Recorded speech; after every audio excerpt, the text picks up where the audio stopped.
Civil engineering பற்றி தெரிந்து கொள்வோம். பகுதி 1. சிவில் இன்ஜினியரிங் துறை எப்பொழுது உருவாக்கப்பட்டது? இது மனிதகுல வரலாற்றில் மிக பழமையான பொறியியல் துறையாகும்.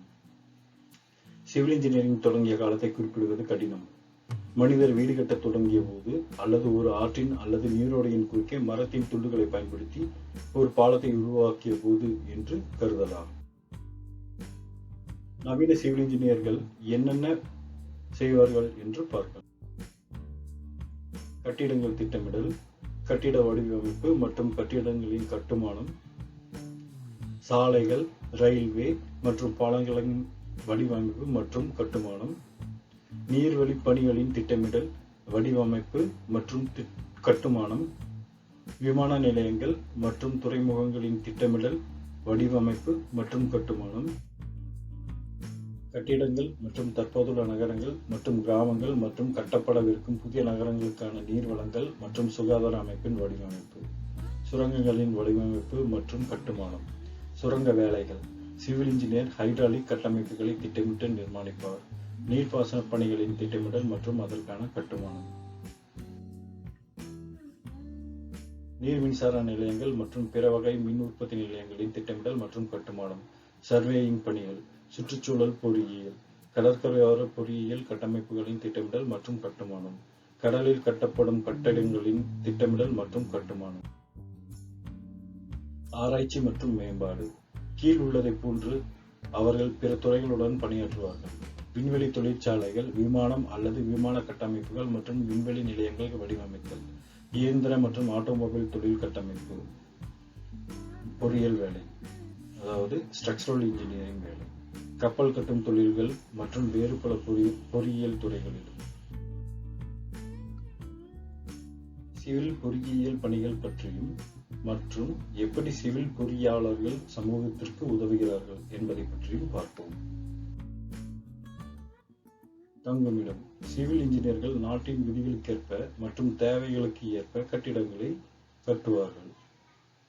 அன்றாட வாழ்வில் வீடுகள், அலுவலகங்கள், தொழில்துறை கட்டிடங்கள், ஹோட்டல்கள், விமான நிலையங்கள், பேருந்து முனையங்கள், துறைமுக முனையங்கள் போன்ற போக்குவரத்து சேவைகளுக்கு முனையங்கள் மற்றும் கிட்டத்தட்ட ஒவ்வொரு தேவைகளுக்கும் கட்டிடங்கள் தேவை. சாலைகள்.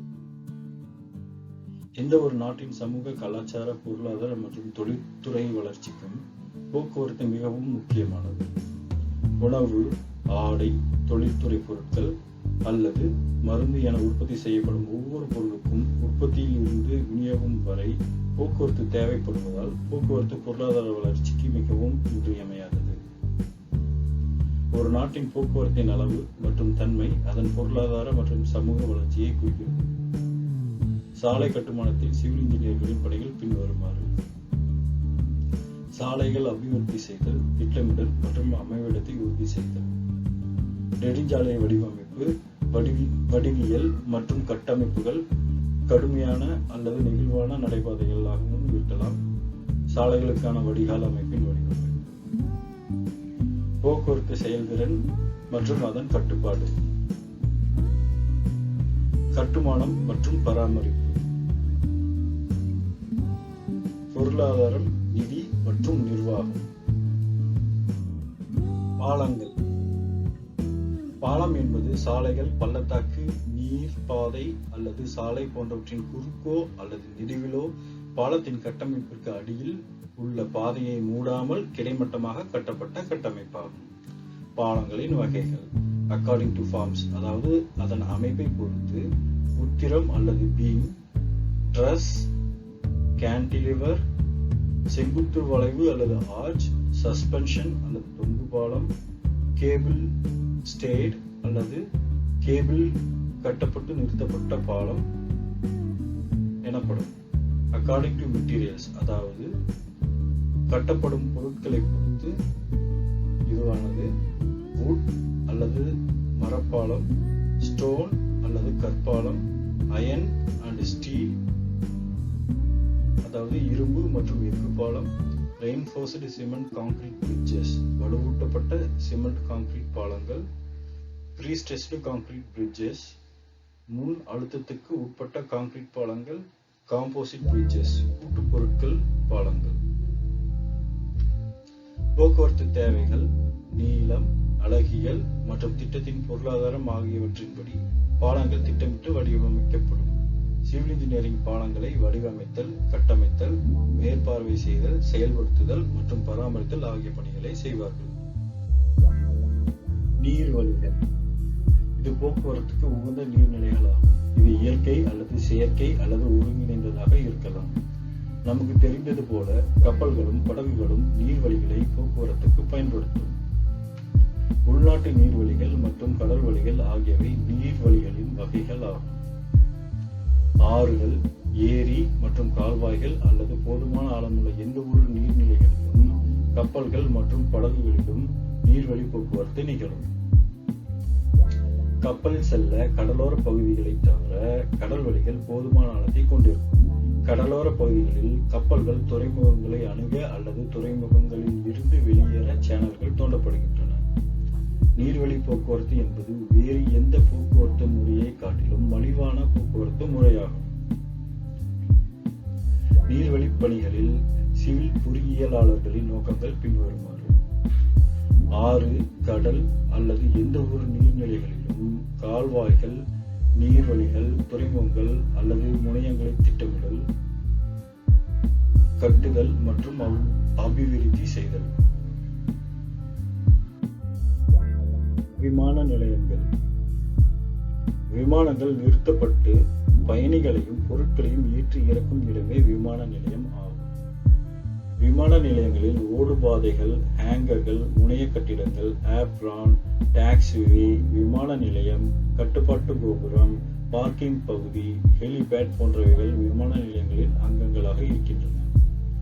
விமான நிலையங்கள் சர்வதேச, உள்நாட்டு அல்லது பிராந்திய விமான நிலையங்களாக இருக்கலாம்.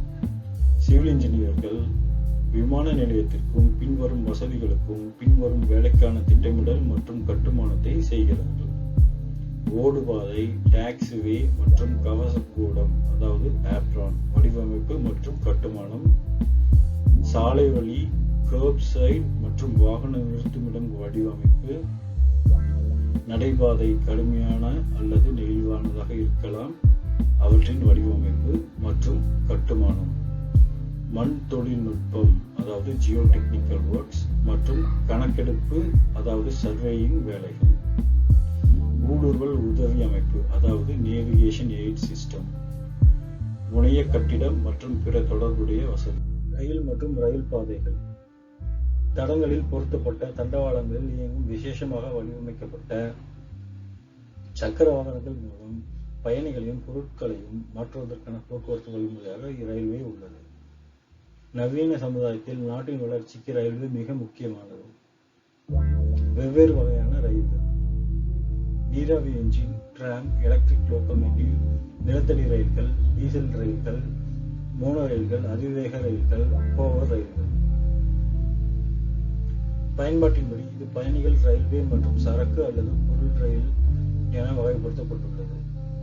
ரயில்வே அமைப்பின் ரயில் தளங்கள், ரயில் நிலையங்கள், முனைய கட்டிடங்கள், வேலைப்பட்டறைகள், எரிபொருள் நிலையங்கள் போன்றவை உள்ளன. சிவில் பொறியியலாளர்கள் ரயில் போக்குவரத்து முறைக்கு பின்வரும் பணிகளுக்கான திட்டமிடல் மற்றும் கட்டுமானத்தை செய்கிறார்கள்: ரயில்வே அமைப்பின் திட்டமிடல், கணக்கெடுப்பு மற்றும் ரயில் பாதையை அமைத்தல் பணிகள், ரயில் பாதை பராமரிப்பு மற்றும் ரயில் பழுதுபார்க்கும் வசதி வடிவமைப்பு மற்றும் கட்டுமானம்,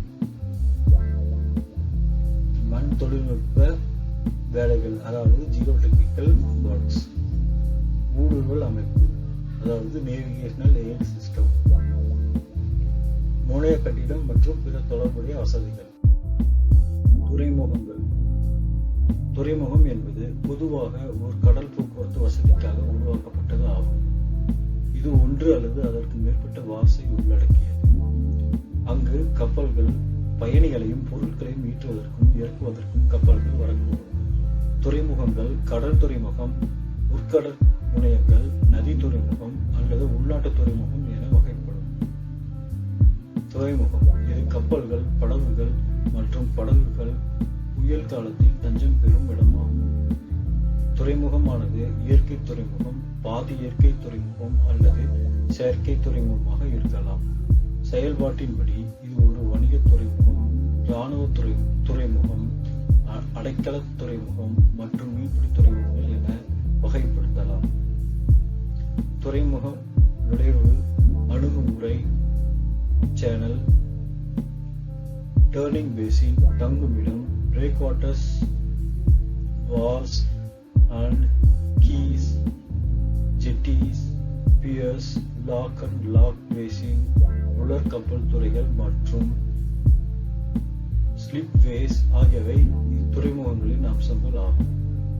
துறைமுகங்களில் சிவில் பொறியாளர்களின் பணிகள்: துறைமுக திட்டமிடல், கட்டிடங்கள் மற்றும் பிரேக்வாட்டர்ஸ் வடிவமைப்பு மற்றும் கட்டுமானம்,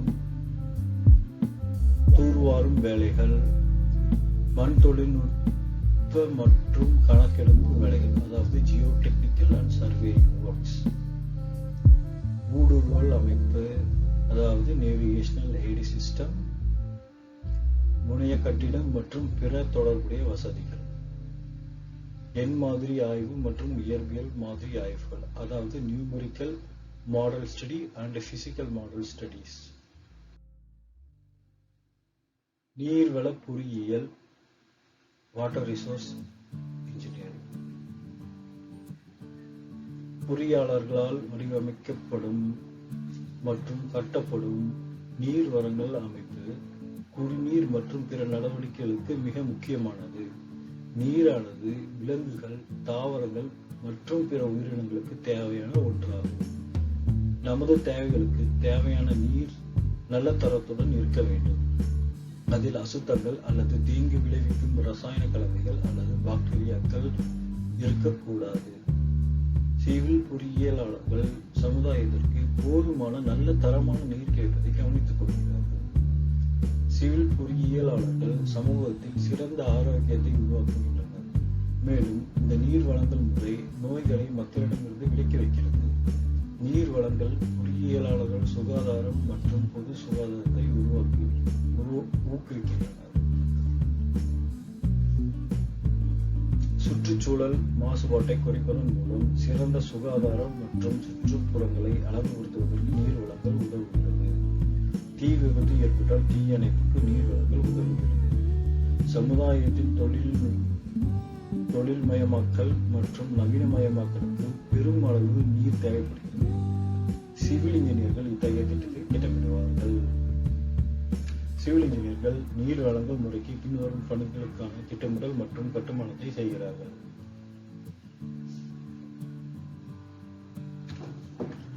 நீர் தேவைகளை கணக்கிடுதல், நீர் ஆதாரம், நீர்நிலை, மேற்பரப்பு ஆதாரங்களை ஆராய்தல்,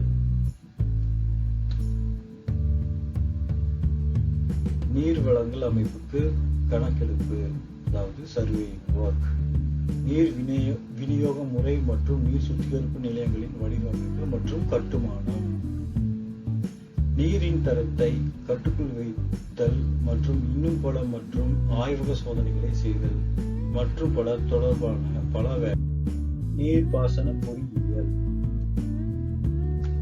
நீர்ப்பாசனம் என்பது மழையற்ற காலங்களில் தாவரங்கள் மற்றும் பயிர்களுக்கு நீர் வழங்குவதற்கான செயற்கை முறையாகும். நீர்ப்பாசனம் என்பது பொருளாதார மற்றும் சமூகங்களின் அடிப்படையாகும். அணை மற்றும் நீர்த்தேக்கங்கள், கால்வாய்கள் மற்றும் தடுப்பணைகளை நிர்மாணிப்பதன் மூலமும் விவசாய நிலங்களுக்கு நீரை விநியோகிப்பதின் மூலமும் பல்வேறு இயற்கை நீர் ஆதாரங்களை கட்டுப்படுத்தி பயன்படுத்துவதற்கான பொறியியல் நீர்ப்பாசன பொறியியல் என அழைக்கப்படுகிறது.